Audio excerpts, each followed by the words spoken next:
Guys, this is Chetan for Gizmo Times and you're watching the quick unboxing and a review because we basically have been using this device or this earbuds for over a week now, and this is the Realme Buds Q that's launched today. The pricing you can find it out in the description because I haven't done this video before the launch itself, so I'm not sure about the price, but I'm hoping it could be somewhere around 2000 rupees. If it's 2000, the verdict would be completely based on that. If it's more or less, then obviously the verdict could change a bit, but take it as 2000 because we also heard from Realme that if those are priced a bit more than the Redmi Earbuds S, obviously they have the features for that. So that's why I'm feeling that it could be around 2000 rupees for the price. And this is the box package, and there are a few specifications or features that are mentioned towards the back of the box, and it says 20 hours battery life. 20 hours is a total battery life with 4.5 hours for the each earbud and about 15 to 15.5 hours with the external case that is given here. And industries, at least Realme says that this is going to have the 10 mm bass boost driver, which is in this price range one of the bigger or the larger drivers offered. But how good is the audio quality? I'll talk to you about that in this video. 119 milliseconds of super low latency. This is the gaming mode which Realme has been including in its earbuds, and it does work well. Frankly, it worked well even on the other earbuds from Realme, and also the Redmi Earbuds S has that similar low latency mode and it worked there as well. And there's instant connection, not the Google Fast Pair, because that is not supported even though this is Bluetooth 5.0. There are those compromises obviously because of the price that it comes with. 3.6 grams of ultra light body. So the 3.6 gram is for each earbud, and the entire case along with the earbuds is about 35 to 36 grams. So in a way, totally light package. Along with the earbuds, if you have the case, it's 35 grams, which is not at all heavy, and 3.6 grams is not heavy on the ear as well. Now this is how the earbuds case would look like. If you can clearly see here, it's going to be kind of a pebble kind of design with the smooth corners, smooth edges. There is no sharp edges anywhere, but it does feel a bit scratchy. You could easily see scratches on that because I've been using it since 1 week in my pocket. I've been using it very regularly, and there are some scratches which, if you can notice here, there are those tiny scratches, and those are quite expected. Even though this is kind of a smooth matte, not a glossy back, a glossy finish, that's a very good thing because Realme's Buds Air and the Buds Air Neo had kind of those glossy cases, and they were easily prone to not just scratching but also the fingerprints, and it actually, after quite a considerable amount of time, they looked quite bad. So these are the earbuds. If you can see, these are the cases for the Realme Buds Air and the Buds Air Neo, the white ones, and they were all glossy cases, and they had easily shown all those scratches. Here it's not going to show it that way, but depends on your usage. Now if we take out the earbuds are quite small, and they're small and they have the touch controls. That's one of the unique features in this price range. We don't see any earbuds in this price range offering the touch controls. So that's one good thing, and the touch controls work pretty well here. And the Realme Link application here is going to give you all the control for the touch. You can change whatever you want. You can change something on the left earbuds, double tap, triple tap. You can change whatever function you want to. So customizable touch controls is something that I would say is one of the best features of this one. And also, yeah, worth mentioning that Realme works with some product designers most of the time, and it's Jose Levi that they worked with this time for the design of the earbuds as well as the case, and it seems to be nature inspired. But then anyway, design is always a personal choice for the users.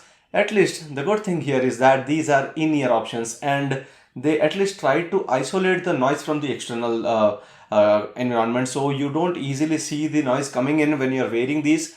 And they don't have any active noise cancellation. Obviously you don't expect them to have it, but there's the environmental noise cancellation which tries to reduce the external noise. But with the mic functionality here, I've been using this and have used them while calls as well, and I always try to take feedback from the known people who I talk to, and I ask them whether you're able to listen to me properly, how's the condition of it, how's my mic, and I got a better feedback, actually a much better feedback from this one when compared to the Redmi Earbuds S. Because if you check out our Hindi video where we compared this with the Redmi Earbuds S, I said that I have particularly talked to some of the YouTubers who I had on my call, and they were like, what kind of earphones are you using? What kind of mic is that? Because it's not even clear when I was using the Redmi Earbuds S. But with this, They didn't have to at least give that bad feedback about it. They were like, it's all cool, it's all good voice, even though there is some background noise still coming in. So the ENC is only up to a level. You can't expect it to work perfectly with the removing all the background noise.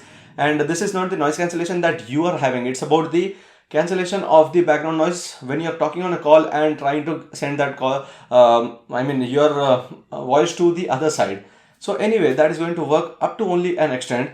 Now about sound quality, and I've heard almost every kind of music. I basically listen to some kind of Imagine Dragons audio because they are bass heavy, they are kind of very punchy, which I like. And for that, I would say it was not so good because sometimes it feels like they are quite hollow. I mean, they try to push it to the highest extent, but it becomes a bit hollow. Seems like you're sitting in an open concert hall which is totally empty, and there's a heavy metal music being played there. So obviously these are the, I mean, there are compromises, but the audio level or the audio output is quite high, which some people might like.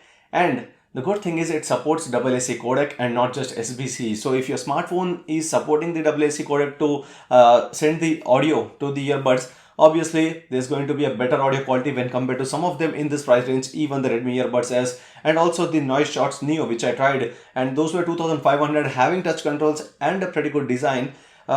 In the audio comparison, I would say these were better than the Noise Shots Neo as well.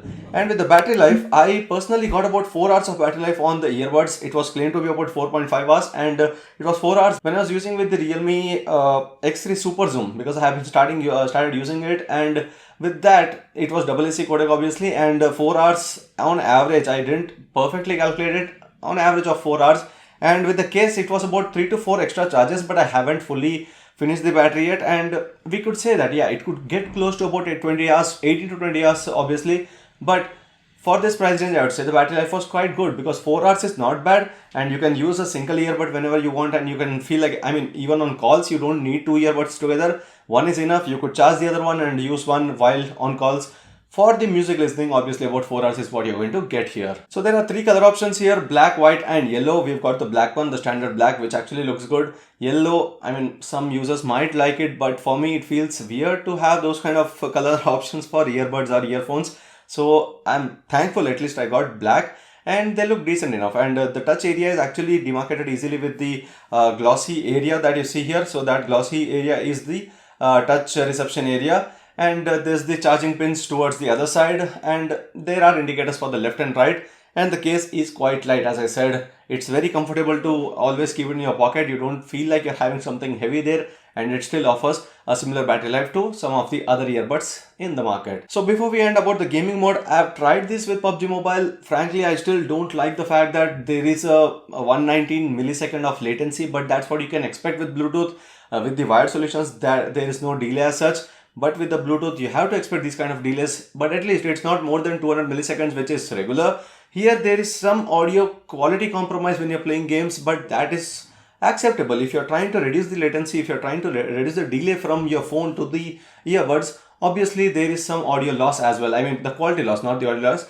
The quality is lost a bit, but that's okay when you're trying to reduce the latency. 119 millisecond, not bad, but still, I won't prefer this for gaming. I won't prefer any Bluetooth earbuds so far for gaming, because they almost reach down to the same 100 milliseconds or 120 milliseconds of latency. But if you still think that, okay, you need something that has a Bluetooth solution, and there is, because you don't want the Type-C earphones to be used at that time, or charging the phone at that time, and it doesn't have a headphone jack, obviously these kind of solutions are going to be helpful.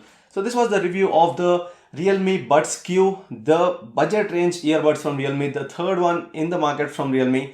And I would say of the three, I'm actually impressed with this one for its design, for its call quality, and also the battery life. For the audio quality, I would again prefer the Realme Buds Air over the Neo, and then over the Buds Q here. So that's it in this video. This was a full review of the Realme Buds Q and a quick comparison with the Redmi Earbuds. As if you want the full comparison, you can check out the Hindi video, or you can comment down below. We'll try to do the full comparison in English as well.